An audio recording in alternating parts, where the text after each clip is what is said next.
For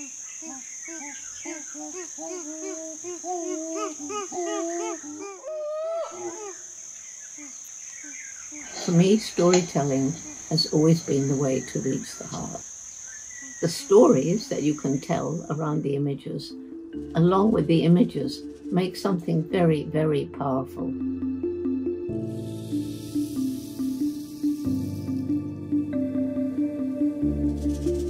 Science and technologies, especially satellite imagery, are absolutely essential because people's livelihoods, natural resources, and biodiversity are connected to each other. Satellite imagery are our eyes in the sky, providing those insights and up-to-date information. Sasa tunawasikilizeni nyinyi ndio wenye misitu. Wote mnaridhia? Bila mashaka. Kizenga oye!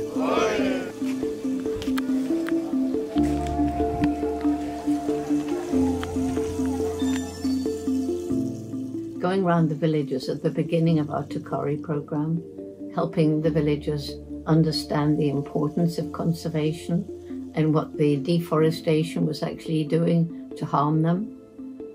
I will never forget when Lilian and I went to one of these villages and he'd acquired one of these huge satellite imagery maps, and we laid it out and the villagers were sitting around it, and their excitement was absolutely fantastic. And there was one woman saying, "That's the tree where I put my baby when I'm working in the fields."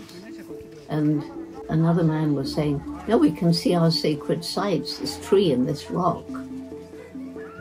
And I remember one woman, and she said, "Well, I used to do my farming on this hillside," and she pointed to it.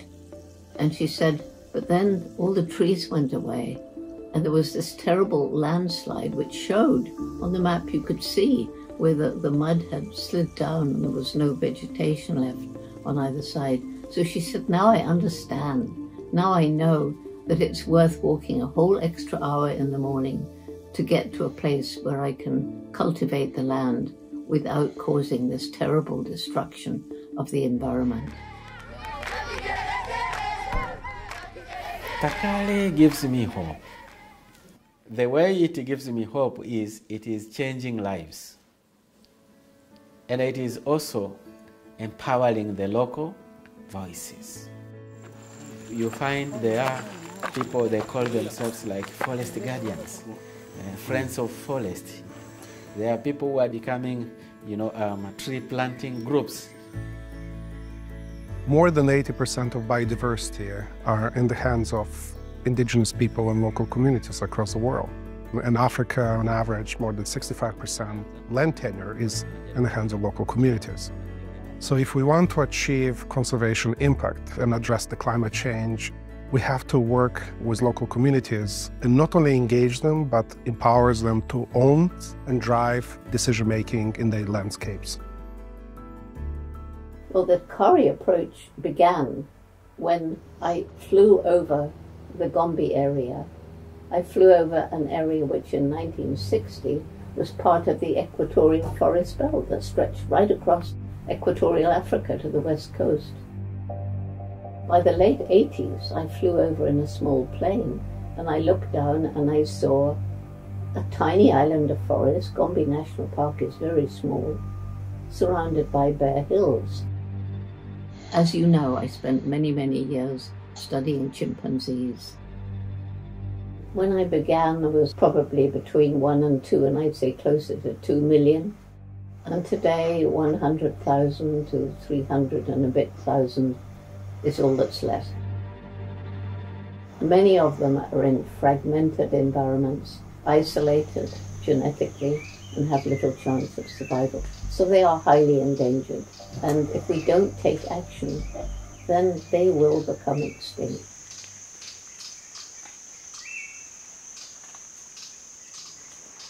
The NASA satellite data helped us understand what does it mean to be a chimp. It helped us understand where to protect them.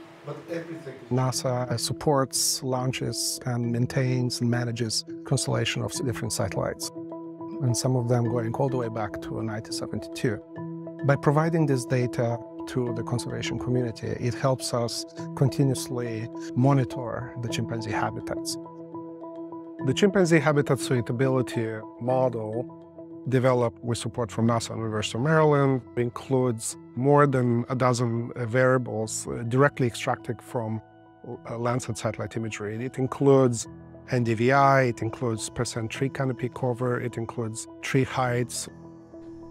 Using conservation standards approach and dashboards, we take these models and turn them into habitat health indicators, into actionable information people on the ground can actually work with. And the conditions of the forest can change quite rapidly due to illegal logging, mining, or any other threats. So this information is updated in near real time, so that conservation decision makers can see the individual threats affecting chimpanzee habitats from village to national scales and across the entire chimpanzee range in Africa. And this NASA data helps identify areas under threat of illegal logging or fire damage where local managers could be deployed to mitigate the threat. In addition, mobile apps enable community members to become involved in not just tracking changes in the habitat, but to be active in enforcing the protection of the village forest reserves from degradation. Community leaders have even used this data to inform their village land use planning, voluntarily moving farms away from areas where forest restoration would lead to the greatest gain for watersheds and people.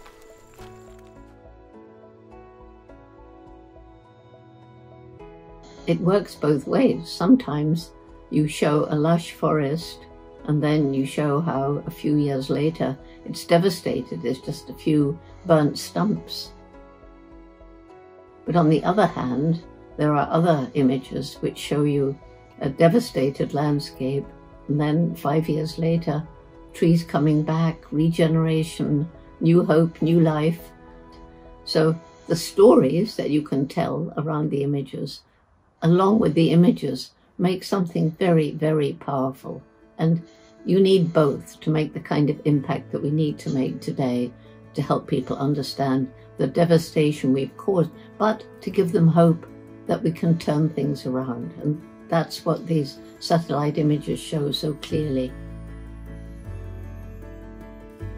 I'm convinced that we have planted a seed that is going to spread, and this is the very good way of trying to ensure our contribution to the mother planet.